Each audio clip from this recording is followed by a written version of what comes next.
சிறிடிபுரவாசினம் கருணாமூர்த்தி ஸ்வரூபம் சர்வரோகதோஷ நிவாரணம் ஸ்ரீ சாயிநாதன் தரிசனம்.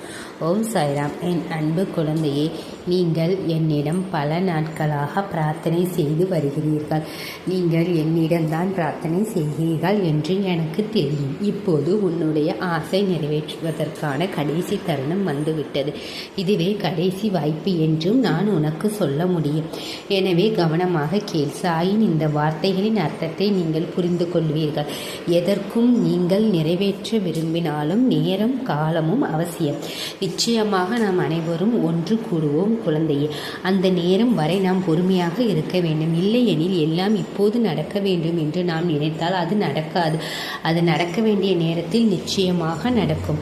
ஒரு மரம் பூக்க சிறிது நேரம் ஆகும் என்பதை நீங்கள் அறிவீர்கள்.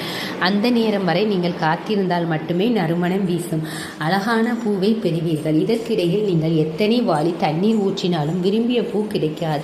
சில பணிகள் நிறைவேற வேண்டுமானால் நாம் சிறிது நேரம் காத்திருக்க வேண்டும் குழந்தையே.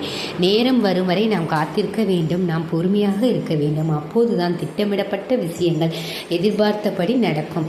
மரங்கள் வசந்த காலத்திற்காகவோ மழைக்காகவோ காத்திருப்பதில்லை, பிரார்த்தனை செய்வதில்லை. சரியான நேரம் வரும்போது மரங்கள் வசந்த காலத்தில் துளிர் விடுகின்றன. அதேபோல் நீங்கள் செய்ய வேண்டிய வேலையை 3 மடங்கு தூய்மையுடன் செய்ய வேண்டும்.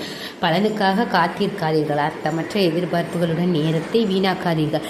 பலனுக்காக காத்திருக்காதீர்கள். இன்று நடக்காதது நாளை நிச்சயமாக நடக்கும் என்ற நம்பிக்கையுடன் எதிர்காலத்திற்காக காத்திருங்கள். இப்போது நடக்கவில்லை என்று வருத்தப்படாதீர்கள். ராமாயணத்தில் சபரி ராமரின் தரிசனத்திற்காக நீண்ட நேரம் காத்திருந்தார். ராமர் அவர்களுக்கு காட்டில் தங்க ஆசீர்வதித்தார். அவருக்கும் நம்பிக்கை இருந்தது. அது பலனளித்தது. காட்டில் ராமரை கண்டு அவரை விருந்தோம்பல் செய்த ஒரு பாக்கியம் பெற்ற பெண்ணானால் சபரி. வரலாற்றில் சபரியின் பக்தியாகவே இருந்தார். அதாவது ஸ்ரீராமரின் வனவாசம். எனவே அதுவரை அவள் காத்திருந்தார். சபரியும் காத்திருந்தால். சூழ்நிலைகள் எவ்வளவு கடினமாக இருந்தாலும் சிலர் மனச்சோர்வடைந்து விடுகின்றனர். இதுபோன்ற சூழ்நிலையில் ஒருவர் நம்பிக்கையை நாட வேண்டும். நம்பிக்கையை அதிகரிக்க வேண்டும்.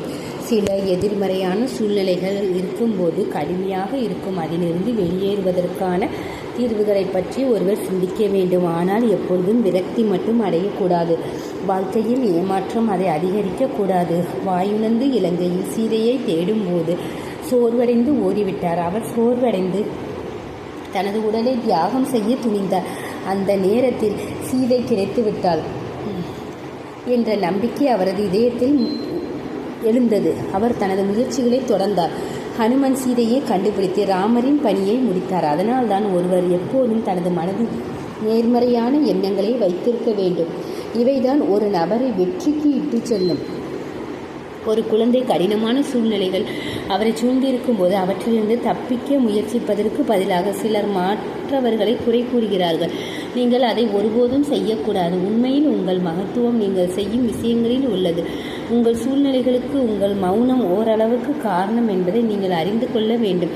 அந்த சமயங்களில் உங்கள் நேர்மறையான அணுகுமுறை, நம்பிக்கை மற்றும் கண்ணோட்டத்தை உங்கள் எண்ணங்களுடன் மாற்றினால் வாழ்க்கை அற்புதமாக மாறும். ஒரு வாடிய மரம் எப்போதும் அப்படியே இருக்காது. சிறிது நேரத்திற்கு பிறகு அது துளிர்த்து பூத்து கனி கொடுக்கும். அதேபோல் ஒருவர் நம்பிக்கையுடனும் காலம் எப்போதும் ஒன்றாக வரும் என்ற நம்பிக்கையுடன் முன்னேற வேண்டும். இல்லையெனில் அவர் ஏமாற்றம் அடையக்கூடாது. உண்மையில் காலம் எப்போதும் ஒரு நபருடன் இருக்கும். நம்பிக்கையின் கதிர் மனதில் நிறைவேறாத நம்பிக்கைகளை எழுப்புகிறது. அது துளிர்க்கும் நம்பிக்கைகளுடன் வாழ நமக்கு கற்றுக் கொடுக்கிறது. நல்ல காலம் வரும் என்று அது நமக்கு உறுதியளிக்கிறது. அதனால்தான் வேதங்கள் நேரத்தை கடவுளின் வடிவம் என்று விவரிக்கின்றன. அந்த நேரத்தை பயன்படுத்தி கடவுளுடன் ஒரு தொடர்பை ஏற்படுத்துவதன் மூலம் நமது தகுதிகளை அதிகரித்தால் இந்த நேரத்தில் கடவுள் நிச்சயமாக நமக்கு எல்லாவற்றையும் வழங்குவார் என்று கூறப்படுகிறது. உண்மையில் நாம் எதற்கும் கடினமாக உழைத்தால் அது நிச்சயமாக வெற்றி நமக்கு தான் கிடைக்கும். இது உண்மையில் உண்மை. உங்கள் முயற்சிகளை பொறுத்து கடவுள் நிச்சயமாக யாருக்கு எந்த நேரத்தில் என்ன கொடுப்பார், அவர் அதை அருளுவார். அதனால்தான் ஒவ்வொரு மனிதனும் கடவுளுடன் ஒரு தொடர்பை ஏற்படுத்த முயற்சிக்க வேண்டும். சிரமங்கள் ஏற்படும் போது கடவுளை குறை கூறக்கூடாது. ஒருவர் தொடர்ந்து பயிற்சி செய்தால் வெற்றி வராவிட்டால் என்ன நடக்கும்? இல்லையெனில் நீங்கள் எப்போதும் ஏமாற்றம் அடைவீர்கள். அந்த ஏமாற்றம் மேலும் மேலும் வேதனையாக மாறும். உங்கள் மனதில் அந்த வலி அதிகரிக்கும். உங்கள் கவலைகள் அதிகப்படியான கவலைகளாக மாறும். நீங்கள் அனுபவிக்கும் இந்த இன்பம் நேற்று வேறொருவருடையது என்பதை நினைவில் கொள்ளுங்கள். இன்று அது உங்களுடையதாகிவிட்டது.